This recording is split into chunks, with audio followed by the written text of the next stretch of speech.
Hello students, welcome to my YouTube channel commerce top classes. Student, class 11th में मैं आज आपके लिए एक टॉपिक लेके आया हूँ। टॉपिक का नेम है trial balance. Okay students, trial balance में आपको नॉर्मली रूल को डिस्कस करने की रिक्वायरमेंट नहीं है। वही जो आपने जनरल एंट्री में रूल को डिस्कस किया हुआ है, आप उनसे ही जनरल एंट्री को बनाते हो और उनसे ही उन्हीं को आप फॉलो यहाँ करेंगे। क्लियर है? आप स्टूडेंट जनरल एंट्री बनाते हो, जनरल एंट्री के बाद लेजर बनाते हो, लेजर के बाद ट्रायल बैलेंस बनाते हो। क्लियर है? ट्रायल बैलेंस से ही आप अपना फाइनेंशियल स्टेटमेंट बनाते हो। उस स्टेटमेंट्स में हम यानी कंपनी की एक फाइनेंशियल पोजीशन देखते हैं, कंपनी की फाइनेंशियल कंडीशन देखते हैं। तो हम विदाउट टाइम वेस्ट किए अपना क्वेश्चन स्टार्ट करते हैं, अपना टॉपिक स्टार्ट करते हैं, अपनी वीडियो को स्टार्ट करते हैं। ओके स्टूडेंट्स, ट्रायल बैलेंस क्या होता है? ट्रायल बैलेंस के अकॉर्डिंग या ट्रायल बैलेंस के द्वारा हम जितनी भी हमारी एरर होती हैं, या हम बात करें जितने भी हमारे टॉपिक्स होते हैं, जितने भी हमारे कॉन्सेप्ट होंगे, कैसे नॉर्मली हम मान लेते हैं आप एसेट्स के बारे में जानते हैं। क्लियर है? आप लायबिलिटी के बारे में जानते हैं। क्लियर है? आप एक्सपेंसेस के बारे में जानते हैं और आप इनकम के बारे में जानते हैं। क्लियर है स्टूडेंट्स? एक इजी कॉन्सेप्ट ट्रायल बैलेंस को करने के लिए क्या है वो आज मैं आपको यहां बताऊंगा। इजी कॉन्सेप्ट ये है कि हमें एसेट्स को देखना है, लायबिलिटी को देखना है, एक्सपेंसेस को देखना है, इनकम को देखना है। स्टूडेंट्स, जब मैं आपको जनरल एंट्री पढ़ा रहा था तो वहां मैंने आपको बताया था all expenses and losses are debit. तो एक्सपेंसेस जहां भी आपको गिवन हो आपको करना है डेबिट। क्या करना है? डेबिट करना है। क्लियर है? इनकम जहां भी आपको गिवन हो वहां क्या करना है? आपको क्रेडिट करना है। इनकम क्या होती है, एक्सपेंसेस क्या होते हैं, लायबिलिटी क्या होती है, एसेट्स क्या होती है, नॉर्मली आप जानते हो। नहीं जानते तो मैं आपको 1 बाय 1 करके बता देता हूं। स्टूडेंट, एसेट्स में हम काउंट करते हैं मशीन, फर्नीचर,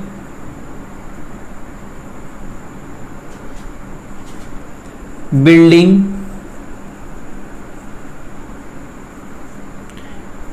प्लांट, लैंड, आपके डेटर। नेक्स्ट है आपका बिल्स रिसीवेबल, फिर आपका प्रीपेड एक्सपेंसेस या प्रीपेड इंश्योरेंस भी आएगा। ये सभी हम एसेट्स में काउंट करते हैं। एसेट्स में और काफ़ी आइटम्स आते हैं, जैसे हम मान लें इसमें यहाँ भी हमारे पास नेक्स्ट आके गुडविल आएगा, तो हम गुडविल को भी यहीं लिख लेते हैं। तो स्टूडेंट, नॉर्मली आपको सिर्फ और सिर्फ ये देखना है कि ऑल एसेट्स डेबिट होंगी। क्या होंगी? ऑल एसेट्स डेबिट करेंगे। इतनी बात क्लियर है? नेक्स्ट चलते हैं स्टूडेंट्स लायबिलिटी की साइड। लायबिलिटी क्या होती है? लायबिलिटी वो होती है जिसका पेमेंट करना होता है। एसेट्स क्या होती है? देखो, मैंने आपको एसेट्स के नेम लिखे हैं, सिर्फ मैंने ये नहीं बताया आपको एसेट्स क्या होती है। अगर आपसे कोई क्वेश्चन ये पूछता है कि एसेट्स क्या होती है, तो स्टूडेंट नॉर्मली क्या बोलते हैं स्टूडेंट्स की एसेट्स होती है machine, furniture, building, plant, land, debtors, BR, prepaid insurance. तो ये एसेट्स होती है। नहीं, आप तो एग्जांपल दे रहे हो एसेट्स की। एसेट्स ये थोड़ी होती है। एसेट्स में बताता हूँ क्या होती है। एसेट्स वो होती है जिसका बेनिफिट हम इन फ्यूचर लेते रहते हैं। जैसे अगर आपने आज प्रेजेंट टाइम में किसी मशीन को परचेज किया है तो आप उसका बेनिफिट इन फ्यूचर लेते रहेंगे। क्लियर है? ये एसेट्स होती है। लायबिलिटी होती है जिसका पेमेंट करना होता है। लायबिलिटी के बारे में डिस्कस कर लेते हैं। जैसे आपके क्रेडिटर, बिल्स पेबल, उसके बाद बैंक ओवरड्राफ्ट,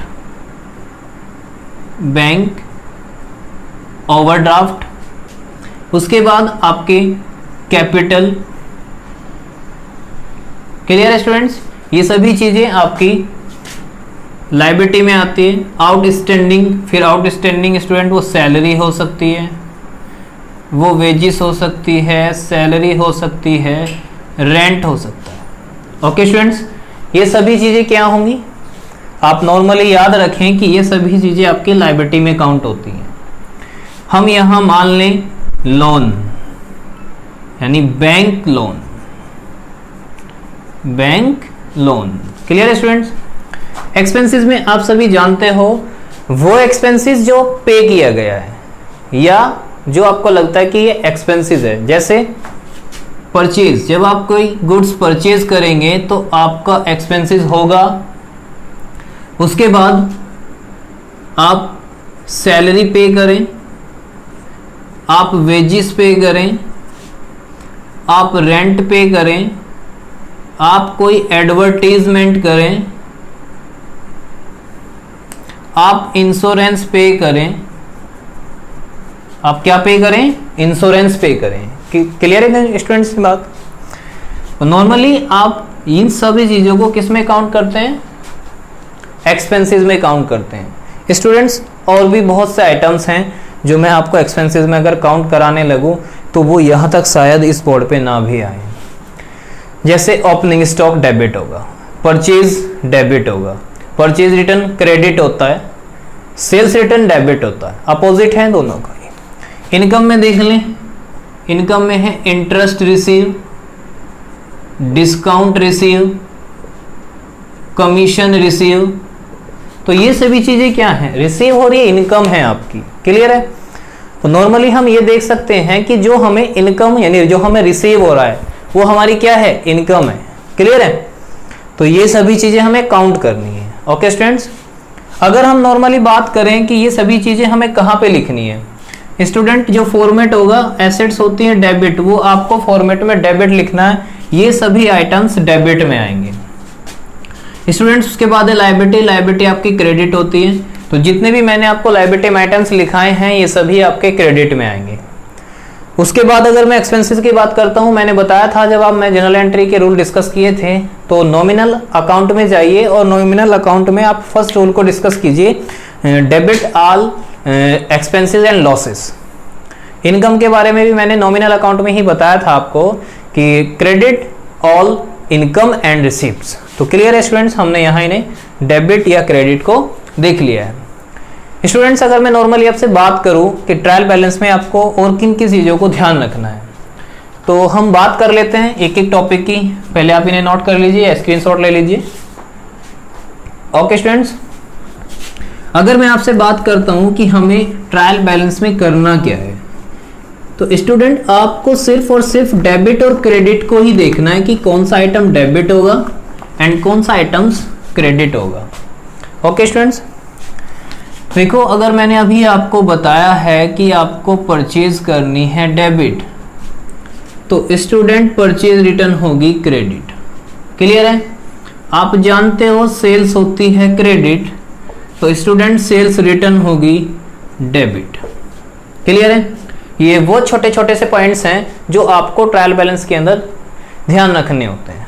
क्लियर है? अभी हम एक न्यूमेरिकल भी करेंगे ट्रायल बैलेंस का। न्यूमेरिकल करने से पहले मैं आपको ये सभी चीज़ें डिस्कस इसलिए करा रहा हूँ ताकि आपको न्यूमेरिकल करते टाइम कोई प्रॉब्लम ना हो। क्लियर है? तो आप सभी ने देखा कि हमें सिर्फ और सिर्फ इन एक्सपेंसेस को देखना है, यानी अमाउंट कौन सी डेबिट होगी और कौन सी अमाउंट क्रेडिट होगी। ओके स्टूडेंट्स, तो हम अपना न्यूमेरिकल करने से पहले ट्रायल बैलेंस के फॉर्मेट को एक्सप्लेन करते हैं, फॉर्मेट को देख लेते हैं। स्टूडेंट ये होता है हमारा फॉर्मेट, फॉर्मेट है हमारा अमाउंट डेबिट, अमाउंट क्रेडिट। यहां लिखेंगे हम नेम ऑफ अकाउंट एंड यहां लिखेंगे हम अमाउंट और यहां लिखेंगे हम अमाउंट। ये अमाउंट डेबिट होगी, ये अमाउंट क्रेडिट होगी। क्लियर है स्टूडेंट? नेम ऑफ अकाउंट में क्या, अभी मैंने आपको एसेट्स के बारे में बताया, लायबिलिटी बताई, एक्सपेंसेस बताएं, इनकम बताई हैं, तो वो सभी हम यहां काउंट करेंगे। ओके स्टूडेंट्स, तो हम अपना क्वेश्चन स्टार्ट करते हैं। क्लियर है? क्वेश्चन कैसे करना है, सबसे पहले आपको फॉर्मेट बना लेना है और फॉर्मेट के साथ साथ आपको ये देखना है। सबसे पहले आप यहां इसके ऊपर लिखेंगे trial balance as on 31 March 2019। Student आप यहां वो ईयर मेंशन करेंगे, वो ईयर नोट करेंगे जो आपको क्वेश्चन में गिवन होगा। क्लियर है? चलिएगा, जब हम क्वेश्चन कर रहे हैं तो क्वेश्चन में हमें 2018 गिवन है तो हम 18 ही लिख देते हैं। क्लियर है? तो क्वेश्चन को देख लेते हैं। Prepare trialing balance in the following balance sheet as a Shri Keshav Chand Gopal Chand at 31 March 2018। आपको ट्रायल बैलेंस बनाना है, नेम ऑफ अकाउंट गिवन है और अमाउंट गिवन है। क्लियर है? तो सबसे पहले आपको क्वेश्चन में गिवन है ओपनिंग स्टॉक। क्या गिवन है student? Opening stock. Opening stock आपका डेबिट होगा क्योंकि आप स्टॉक को परचेज कर रहे हो, यानी ओपनिंग स्टॉक है, इसलिए हमने डेबिट में लिखा। क्लियर है? Next students, purchase. तो परचेज आप यहां लिखेंगे और आप बहुत अच्छे से जानते हो, मैंने इससे पहले परचेज को ही डिस्कस किया था। परचेज डेबिट होती है एंड परचेज रिटर्न क्रेडिट होती है, 85,000। उसके बाद देखो यहाँ पे परचेज रिटर्न भी आ गया और मैंने अभी आपके साथ एक टॉपिक डिस्कस किया था अभी परचेज रिटर्न का, यानी परचेज रिटर्न आपकी क्रेडिट होगी, तो क्रेडिट में इसकी अमाउंट लिख देंगे यानी 5,000। ओके स्टूडेंट्स, किसी को कोई डाउट? मैं फिर बता देता हूं, जितनी भी एसेट्स होंगी सब डेबिट टोटल, जितनी लायबिलिटी होंगी सभी क्रेडिट, जितने एक्सपेंसेस होंगे सभी डेबिट, जितनी इनकम रिसिप्ट्स होंगी सभी क्रेडिट। क्लियर है? क्वेश्चन में हम देख लेते हैं आगे क्या गिवन है। सेल्स। स्टूडेंट मैंने अभी आपको बताया था सेल्स होती है आपकी क्रेडिट और सेल्स रिटर्न होगी आपकी डेबिट। क्वेश्चन में नेक्स्ट आपको सेल्स रिटर्न ही गिवन है तो आप सेल्स रिटर्न लिख लेंगे। तो सेल्स रिटर्न कितनी है, वैल्यू देख लेते हैं, 6200। नेक्स्ट है स्टूडेंट्स रेंट। रेंट क्या है? देखो यहां आपको कंफ्यूजन ना हो तो मैं इसलिए बता देता हूं। अब आप सोच रहे होंगे कि सर यहां रेंट लिखा हुआ है और हम रेंट में कुछ कोई भी वैल्यू नहीं बता सकते, या आपको बता दिया गया कि रेंट की वैल्यू 1200 रुपये है, बस 1200 अमाउंट है। तो यहां आप करेंगे क्या, मैं बता देता हूं।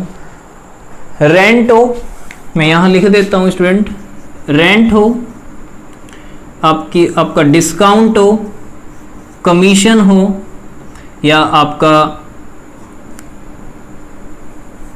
रेंट डिस्काउंट कमीशन या इंटरेस्ट हो। क्या बताया मैंने? 4 पॉइंट्स आपके साथ डिस्कस किए हैं। रेंट हो, डिस्काउंट हो, कमीशन हो या इंटरेस्ट हो। स्टूडेंट्स अगर इनके सामने लिखा हुआ है रिसीव, क्या लिखा हुआ है? रिसीव, तो आपको क्रेडिट लिखना है। अगर इनके सामने लिखा हुआ है रिसीव तो आपको इन्हें क्रेडिट में लिखना है। अदरवाइज अगर इनके सामने कोई भी इंफॉर्मेशन नहीं लिखी हुई, मीन्स रेंट लिखा हुआ है कोई भी इंफॉर्मेशन नहीं है, डिस्काउंट लिखा हुआ है कोई भी इंफॉर्मेशन नहीं है, कमीशन लिखा हुआ है कोई भी इंफॉर्मेशन नहीं है, तो आप ध्यान रखें कि आपको ये हमेशा डेबिट ही करने हैं। क्लियर है? अगर उसके सामने रिसीव लिखा हुआ है तब आपको क्या करना है? क्रेडिट करना है, अदरवाइज आपको हमेशा डेबिट करना है। क्लियर है? तो रेंट की जो अमाउंट है वो 1200 है, तो हम 1200 लिख लेते हैं। ओके स्टूडेंट्स, उसके बाद है सैलरी। सैलरी की अमाउंट गिवन है आपको 5700। नेक्स्ट है एडवर्टीजमेंट। एडवर्टीजमेंट की अमाउंट है 8800। देखो मैं इन्हें सबको डेबिट में क्यों लिख रहा हूं, पहले आप मेरी बात को थोड़ा सा समझें। रेंट आपका एक्सपेंसेस है, पे करना है, क्यों? क्योंकि कोई इंफॉर्मेशन नहीं है। सैलरी पे करनी है इसलिए एक्सपेंसेस है डेबिट। एडवर्टाइजमेंट यानी आप कंपनी का एडवर्टाइजमेंट करा रहे हो तो उसमें एक्सपेंसेस होता है, खर्च होता है, इसलिए डेबिट किया। उसके बाद है कमीशन रिसीव। देखो मैं अभी आपसे इसी बात को बोल रहा था यहाँ पे कि अगर इनके सामने कुछ भी वैल्यू लिखी हुई है, कुछ ही पॉइंट्स लिखा हुआ है, तो उसके अकॉर्डिंग करना है। जैसे यहाँ कमीशन रिसीव है, अब मैंने अभी बताया था आपको all income and all receipts credit, तो कमीशन रिसीव लिखा हुआ है 1440, 1440। यहां भी लिखा हुआ है स्टूडेंट डिस्काउंट, और डिस्काउंट के आगे CR यानी क्रेडिट लिखा हुआ है, तो आपको क्रेडिट में ही अमाउंट लिखना है। क्लियर है स्टूडेंट? उसके बाद आगे चलते हैं हम। फर्नीचर, क्या लिखा हुआ है स्टूडेंट? फर्नीचर लिखा हुआ है। तो फर्नीचर की जो वैल्यू है आप सभी जानते हो, फर्नीचर आपकी एसेट्स है, और ऑल एसेट्स मैंने अभी आपको बताया कि ऑल एसेट्स डेबिट होंगी, ऑल लायबिलिटी क्रेडिट होंगी, ऑल एक्सपेंसेस डेबिट होंगे, ऑल इनकम रिसीव्स क्रेडिट होंगी। फर्नीचर कितना है? 6000। उसके बाद है स्टूडेंट मशीन। मशीन आप जानते हो एसेट्स होती है, और एसेट्स की वैल्यू है 62,000। क्लियर है? उसके बाद है मशीन, मशीन के बाद है डेटर। आप सभी जानते हो जब मैंने एसेट्स, लायबिलिटी, एक्सपेंसेस और इनकम को एक्सप्लेन किया था तो वहां मैंने ये सभी आइटम्स लिखे थे एसेट्स में, और ऑल एसेट्स मैंने अभी आपको बताया कि वो होती हैं सभी डेबिट। क्लियर है? ये हमारा यहां तक क्वेश्चन हो चुका है।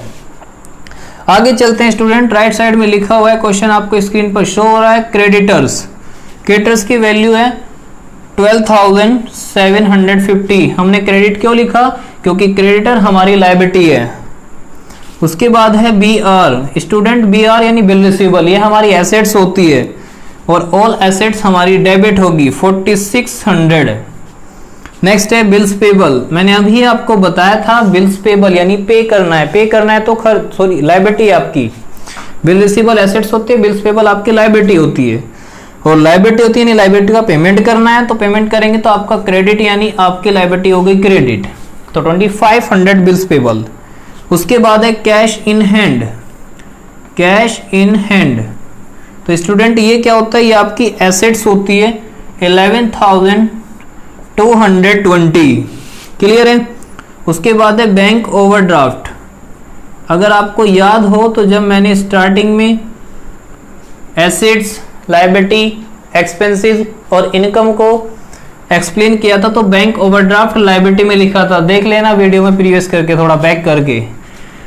बैंक ओवरड्राफ्ट यानी ये हमारी लायबिलिटी है, और ये लायबिलिटी है तो ये हो जाएगी हम आपकी क्रेडिट 10,000 रुपीज से। Okay students.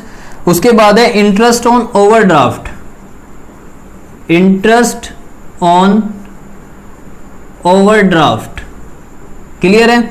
Interest on overdraft की वैल्यू आप देख लीजिए 1800 है, तो ये आपके लिए क्या है?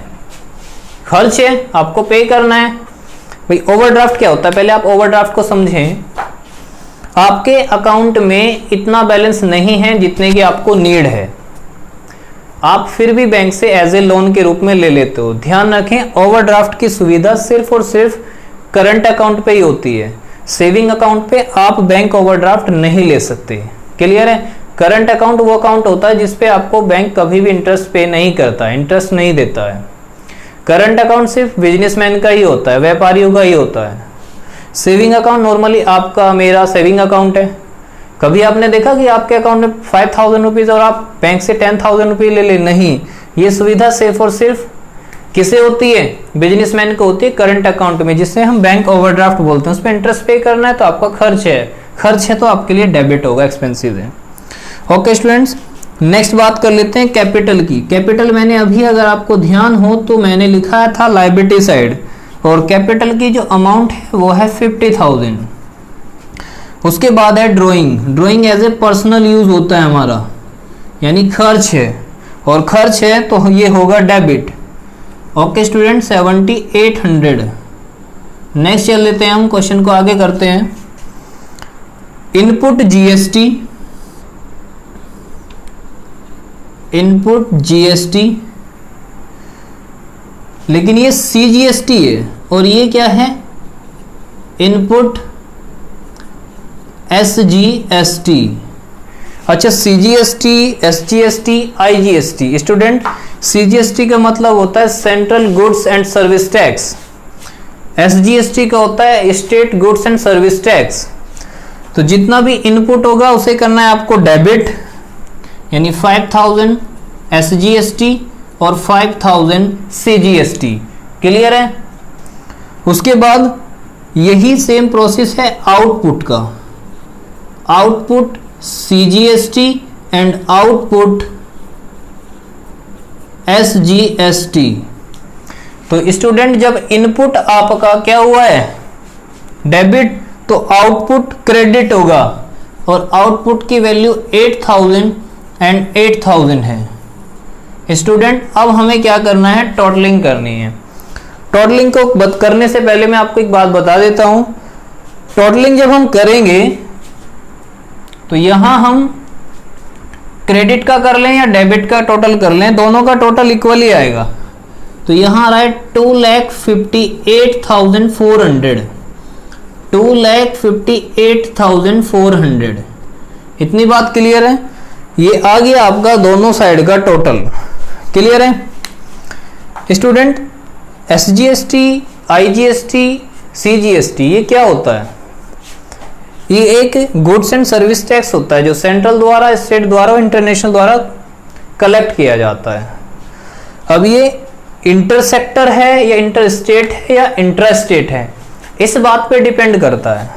वहां परचेज और सेल के अकॉर्डिंग आपको देखना होता है। यहां सिर्फ और सिर्फ इनपुट या आउटपुट की बात बताई गई है, तो इनपुट आपका डेबिट हो गया और आउटपुट आपका क्रेडिट हो गया। क्लियर है? उसके बाद देखो स्टूडेंट्स, आप ये मत सोचें माइंड में कि सर इसका format name of account LF, amount debit amount credit होता है। स्टूडेंट आप इसमें यहाँ LF का कॉलम भी बना सकते हैं, ऐसी कोई बात नहीं है। क्लियर है? आई होप कि आपको पढ़ाया हुआ अच्छा लगा होगा। तो मेरी वीडियो को शेयर कीजिए और सब्सक्राइब कीजिए, लाइक कीजिए, प्रेस बेल आइकन को प्रेस जरूर कर लीजिएगा ताकि आपको नेक्स्ट वीडियो की नोटिफिकेशन जल्द से जल्द मिल सके। ये समझ आया होगा? ध्यान रखिए, मैं रूल को फिर एक्सप्लेन कर रहा हूँ। All assets debit, all liability credit, all expensive losses debit, all income receives credit. Clear है? Okay students, thank you.